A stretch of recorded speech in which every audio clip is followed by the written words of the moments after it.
చాలామంది నిత్యం పూజలు చేస్తూ ఉంటారు. బ్రహ్మ ముహూర్తాన కొందరు చేస్తే, కొందరు తీరిక ఉన్నప్పుడు చేస్తూ ఉంటారు. అంటే ఉదయం 7 లోపు గాని, 8 లోపు గాని పూజలు చేస్తూ ఉంటారు.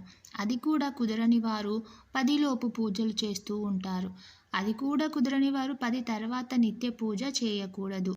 ఇది కూడా కుదరక ఏదైనా ఆరోగ్యం సరిగా లేక పూజ చేసుకోవాలని ఉన్నా టైం కుదరని వారికి మాత్రమే వర్తిస్తుంది. మాకు వీలు కుదిరి పూజలు చేస్తే ఫలితం శూన్యం. అలాగే చాలామందికి స్త్రీలకు ఆటంకం వచ్చినప్పుడు ఇంట్లో మగవాళ్ళు పూజ చేయవచ్చా లేదా అనే సందేహం చాలామందికి ఉంటుంది. అయితే ఇది వారి జీవన విధానాన్ని బట్టి ఉంటుంది. అంటే ఎవరి ఇంట్లో అయితే స్త్రీకి ఆటంకం వచ్చి ఇంట్లో తిరుగుతూ ఉంటే ఆ ఇంట్లో ఆ 3 రోజులు మాత్రం పూజకు సంబంధించిన ఏ కార్యక్రమం చేయకూడదు. అలాగే మగవారు కూడా గుడికి వెళ్ళడం లాంటివి కూడా చేయకూడదు. ఒకవేళ మీకు పూజ గది విడిగా ఉంటే ఆటంకం వచ్చిన స్త్రీ ఎవరిని ముట్టుకోకుండా ఉంటే పూజ చేసుకోవచ్చు. కానీ ఈ రోజుల్లో ఇలా ఉండడం ఎవరికీ సాధ్యం కాదు కాబట్టి ఆ 3 రోజులు పూజ చేయకుండా ఉండడం మంచిది. ఆటంకం ఏర్పడిన తర్వాత ఎన్ని రోజులకు పూజ చేసుకోవచ్చు అనే సందేహం చాలామందిలో ఉంటుంది. కానీ ఆటంకం ఏర్పడిన తర్వాత 5వ రోజు నుంచి పూజ చేసుకోవచ్చు. ఒకవేళ మీరు ఏదైనా ఇబ్బంది పడుతూ ఉంటే పూజ చేసుకోకూడదు. అలాగే చాలామంది 3వ స్నానం చేసి ఇంట్లోకి వస్తూ ఉంటారు. 3వ స్నానం ఖచ్చితంగా దేవతా కార్యక్రమాలకు కానీ పూజలకు కానీ పనికిరాదు. పూర్తిగా శుద్ధి అయినట్టు కాదు. 3 సార్లు 3వ స్నానం చేయటం వల్ల ఒకసారి ఇబ్బంది మీరు ఇంట్లో కలుపుకున్నట్టే లెక్క అని మన పెద్దవాళ్ళు అంటుంటారు.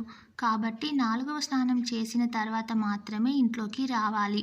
3వ స్నానం చేసి ఇంట్లో ఉండే ఉప్పు, పప్పు అన్నీ ముట్టుకుంటుంటారు. వాటిని ముట్టుకోవడం వల్ల ఏమీ కాదు కానీ ఏ రోజు పూజ చేసినా వాటిని ఉపయోగించకూడదు.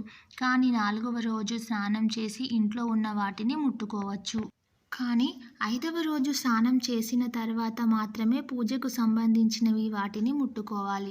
ఎలాంటి ఇబ్బంది లేకుండా ఉంటే ఆ రోజు పూజ కూడా చేసుకోవచ్చు. అయితే 5వ స్నానం మధ్యాహ్నం 12 లోపు చేసుకోవాలి అని మన పెద్దవాళ్ళు చెప్తుంటారు. అలా చేయకపోతే కాశీలో గోవును బలి ఇచ్చినంత పాపం తాకుతుంది. 4వ స్నానం చేసినప్పుడు తలపైన షాంపూను కానీ కుంకుడుకాయను కానీ పెట్టుకొని చేస్తూ ఉంటాము. అలాగని 5వ స్నానం చేసినప్పుడు తలపైన ఉత్తగా నీళ్లు పోసేసుకుంటూ ఉంటారు. అలా ఎప్పుడూ చేయకూడదు. 5వ స్నానం కూడా షాంపూ కానీ కుంకుడుకాయ కానీ పెట్టుకొని స్నానం చేయాలి. లేదంటే 5వ స్నానం లెక్కలోకి రాదు. ఇక స్నానం చేసిన తర్వాత ఇల్లంతా ఎలా శుభ్రం చేసుకోవాలి అంటే ఇల్లంతా నీట్గా తుడిచేసిన తర్వాత పసుపు నీటిని ఇంట్లో చల్లి మన తల మీద కూడా పసుపు నీళ్ళను చల్లుకుంటే అప్పుడు శుద్ధి అయినట్టే లెక్క. ఇక అప్పుడు దేవుడికి సంబంధించిన పూజలు కానీ కార్యక్రమాలు కానీ గుడికి వెళ్ళడం కానీ చేయవచ్చు. కానీ ఇప్పటి తరం వారికి ఇవన్నీ చేయడం చాదస్తంలాగే అనిపించవచ్చు. కానీ ఇవన్నీ ఆచరించకపోతే నష్టం తప్పదు. ఇవన్నీ మన పిల్లలకు అర్థమయ్యేలాగా ఆచరించే విధంగా చెప్పాలి, నేర్పించాలి. ఈ వీడియో మీకు నచ్చితే లైక్ చేసి సబ్స్క్రైబ్ చేయండి. Thank you.